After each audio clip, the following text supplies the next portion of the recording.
সুন্দরতম অনুভূতি আব্বু আম্মুর যে হাসিটা ছিল রেজাল্টের মধ্যে, রেজাল্ট হওয়ার পর ওইটাই সবচেয়ে বেস্ট একটা ফিলিং ছিল।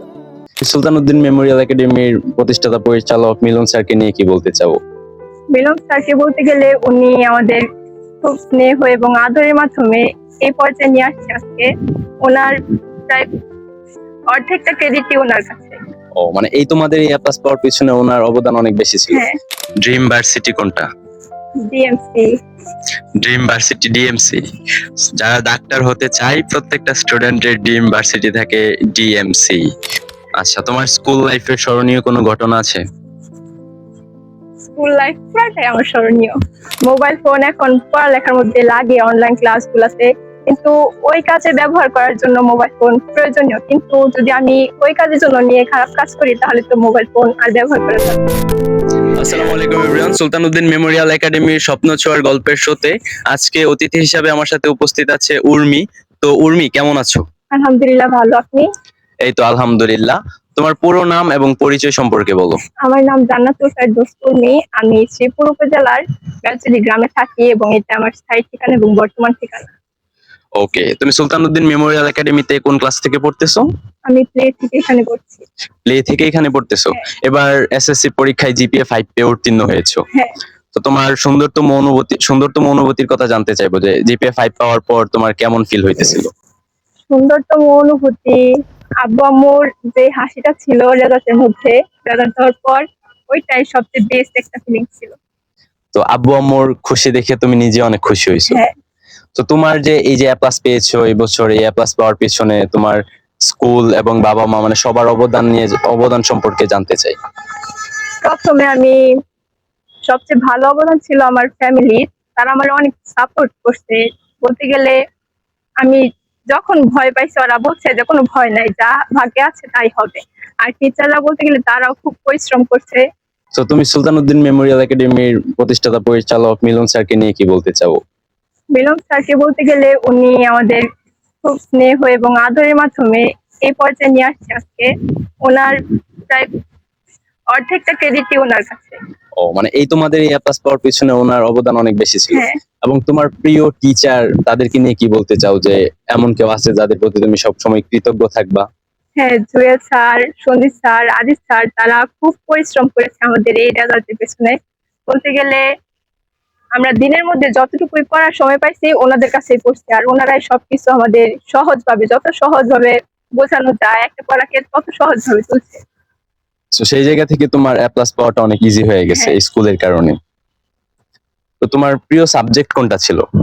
প্রিয় সাবজেক্ট জেনারেল ম্যাথ। আর যে সাবজেক্টটা নিয়ে মনে হয়েছে একটু সাফার করছো ওইটা? বায়োলজি নিয়ে। বায়োলজি নিয়ে কেন সাফার করছো? এনে মুখস্থের পড়া বেশি ছিল। ওকে, আচ্ছা, তোমার ভবিষ্যৎ পরিকল্পনা কি? ভবিষ্যতে কি হতে চাও বা কি করতে চাও? ভবিষ্যৎ পরিকল্পনা ডাক্তার।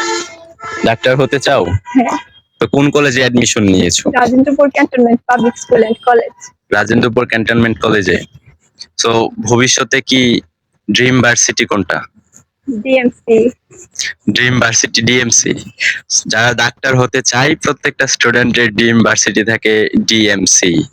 সো তোমার জন্য অনেক অনেক শুভকামনা রইলো, তুমি যেন ডিএমসি তে চান্স পাও।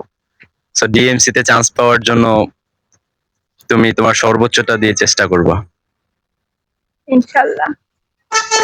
ওকে, প্র্যাকটিক্যাল কাকে দিয়ে করাইছো এই পরীক্ষায়? নিজেই করছি আমি। আচ্ছা, তোমার স্কুল লাইফের স্মরণীয় কোনো ঘটনা আছে? স্কুল লাইফ পুরাটাই আমার স্মরণীয়। মানে স্কুল লাইফের প্রত্যেকটা মুহূর্ত অনেক এনজয় করছো। তোমাদের স্কুল অনেক গোছালো ছিল। হ্যাঁ, ফোনে মোবাইল ফোন ইউজ করতা? মোবাইল ফোন ইউজ করতা না? তো তোমার জুনিয়রদেরকে তুমি কি বলতে চাও মোবাইল ফোন ইউজ করা নিয়ে, এবং তাদেরকে যদি কোনো পরামর্শ দিতে বলি? পরামর্শ, মোবাইল ফোন এখন পড়ালেখার মধ্যে লাগে, অনলাইন ক্লাস গুলাতে, কিন্তু ওই কাজে ব্যবহার করার জন্য মোবাইল ফোন প্রয়োজনীয়। কিন্তু যদি আমি ওই কাজের জন্য নিয়ে খারাপ কাজ করি তাহলে তো মোবাইল ফোন আর ব্যবহার করা যাবে না। হ্যাঁ, মোবাইল ফোন নিয়ে আমরা বাজে কাজে ব্যবহার করি, যেমন বিভিন্ন ধরনের গেম খেলা, টিকটক, ফ্রি ফায়ার এগুলা নিয়ে ব্যস্ত থাকি। তো সেইটা আমাদের জন্য ক্ষতিকর যদি আমরা প্রয়োজনের অতিরিক্ত ব্যবহার করি। আর ছোটদেরকে নিয়ে কি আরো কোনো কথা বলতে চাও বা উপদেশ দিতে চাও? যেন তারা ঠিক পথে থাকে, স্কুলে আসে, স্কুলের নাম করে অন্য জায়গায় না যায়, ভালোভাবে পড়াশোনা করে। অন্যান্য রিলেশন না যায়। আচ্ছা, ভালো কথা বলছো, অনেক সুন্দর কথা বলছো। সো সবাই যারা ছোট আছো উর্মির কথাগুলো মেনে চলার চেষ্টা করবা। সো তোমাদের স্কুল নিয়ে, তোমাদের ফ্যামিলি, টিচার, এভরিথিং সবার মধ্যে তুমি কাদের কাদের কথা বলতে চাও, বা তাদের প্রতি তুমি সবসময় কৃতজ্ঞ থাকবা, বা তোমাকে দেখলে তারা অনেক খুশি হয় এরকম?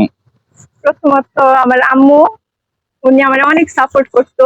যে বিষয়ে ভয় পাইতাম তা বলতো যে ভালো না লাগলে অন্য কিছু পথ বাইছে নিতে। অন্যদিকে আমার টিচার, আমি যে সাবজেক্ট গুলাকে ভয় পাইতাম, ওনারা চাইতো ওই সাবজেক্ট গুলো আরো সহজ করতে। সহজ করে বুঝাইয়া দিতে, হ্যাঁ, সেই জায়গা থেকে তোমার জন্য অনেক ইজি হইতো। হ্যাঁ। তো উর্মি, দিনে কত ঘন্টা করে পড়তা তুমি? দিনে আমার পড়ার জন্য কোনো ধরাবাঁধার টাইম ছিল না। স্কুলে যতক্ষণ থাকতাম ততক্ষণ স্কুলের রুটিন অনুযায়ী পড়তাম। বাসায় গেলে আমি ফ্রি থাকলেই বই নিয়ে একটু দেখতাম। ওকে, তোমার স্কুলের পড়ার রুটিনটা অনেক সুন্দর ছিল। হ্যাঁ, সো সেই জায়গা থেকে তোমাদের পড়াশোনাটা কভার করা অনেক ইজি হয়েছে। সো সবচাইতে সাফারিং টাইম কোনটা ছিল স্কুল লাইফে পড়াশোনা নিয়ে? টেস্টের পর থেকে। টেস্টের পরে অনেক বেশি পেন খাইছো? হ্যাঁ, ওকে। সো সবাইকে অসংখ্য ধন্যবাদ এতক্ষণ আমাদের ভিডিওটা দেখার জন্য। উর্মির জন্য সবাই দোয়া করবেন, সে যেন ডিএমসি তে চান্স পায়, ভালো কিছু করতে পারে লাইফে।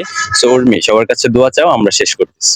আমার জন্য সবাই দোয়া করবেন যেন আমি আমার বাবা মার আশা পূরণ করতে পারি, এবং আমার নিজের একটা আশা যেন আমি ডিএমসি তে চান্স পাই। সকলে আমার জন্য দোয়া করবেন, ভালো থাকবেন। ধন্যবাদ। ওকে, ধন্যবাদ সবাইকে, আল্লাহ হাফেজ। I only see my goals, I don't believe in failure.